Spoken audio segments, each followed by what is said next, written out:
Hi, my name is Britt East, and today I want to talk to you about making friends with Republicans.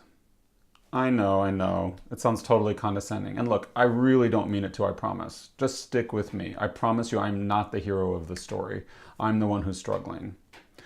If you're anything like me, you probably find it really easy to be friends with people that are similar to you, that have the same hobbies, the same interests, maybe go to the same church, or you play on the same sports team, you work at the same place. You just naturally congregate.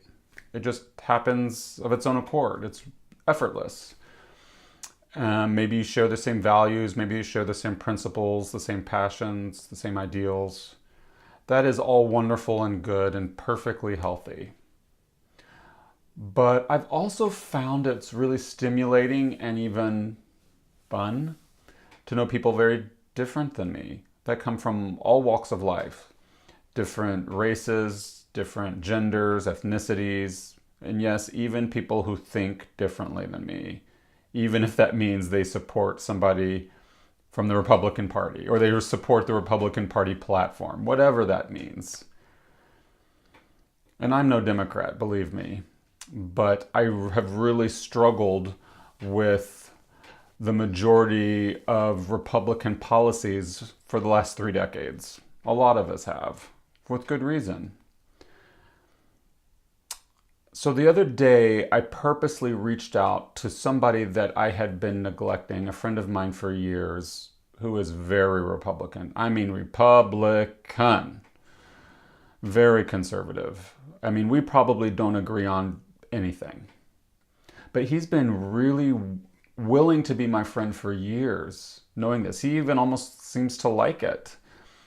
And while I often feel intellectually stimulated by this friendship, I often feel conflicted. Like I'm selling out some of my principles or giving some of his principles tacit approval.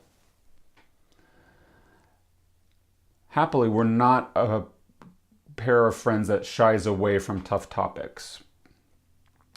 So I reached out to him and we had lunch and we had a wonderful time catching up, and we talked about all sorts of stuff, including politics.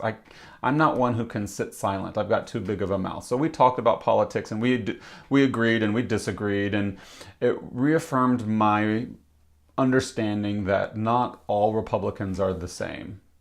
Duh.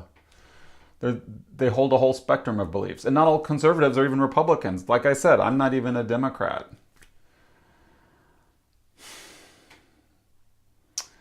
And so in this friendship, I feel so rewarded and so fortunate to have his support no matter what I believe. And I'm very clear with him about what I believe.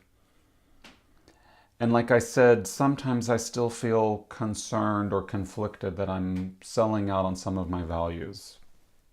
Are there no deal breakers in life? How can I be friends with somebody if he doesn't think I should have the right to marry whomever I love? How can I be friends with somebody if he doesn't invite me over to his house to meet his family and spend time with his children or whatever? After spending a long time thinking about this over the last few decades, I've come to believe that some questions are meant to be lived and not answered. Here's what I mean by this. I think there's virtue and value in the questioning and the struggle. If I were just to pretend this were an easy relationship and sweep everything under the rug, I would not be being true to myself. If I were to seamlessly accommodate all his beliefs that violate so many principles I hold dear and so many loved ones that I keep close, I would not be able to live with myself. I would not be able to be friends with him. On the other hand, if I let this person go completely out of my life for something as silly as ideology, something as absurd as politics, well, I would be the one who's losing out. I would be the one that's missing out on all the gifts this person has to offer, that this person brings to our friendship. So that doesn't make sense either. And yet politics is life.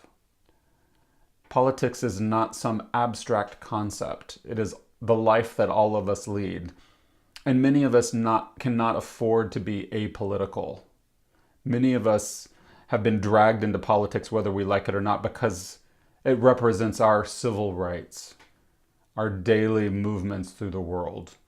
It encompasses all the opportunities that we have and that we do not have. I think there's honor in this wrestling. There's honor in this discernment. Precisely because there is no final outcome.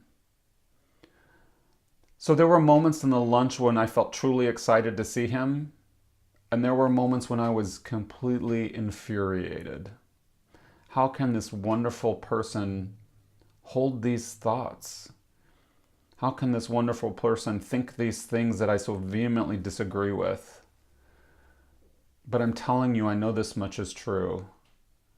There is dignity in the disagreement, in the loving discourse, in the struggle. If we create space to accommodate each other's true, authentic selves, well, I just think that's what love is. I think if we create that space, that's where we truly find ourselves. I'm deeply skeptical of and afraid of confirmation bias. I hate echo chambers. On the other hand, sometimes I'm tired and I don't want to fight every fight. I can't afford to fight every day. So I guess in the end, like many things, it's a balance. And I just hope that I can have the courage to follow the love. As my intuition and divine guidance reveals to me that the relationship is flowering and flourishing, that I create the space to follow that. And as my divine guidance reveals to me that maybe a break is warranted, that I also honor that. Because there are deal breakers in life. And I think if I follow my intuition and listen to that divine guidance, I can hold these friends at whatever distance, however close, feels right and makes the most sense and is the most loving for each of us.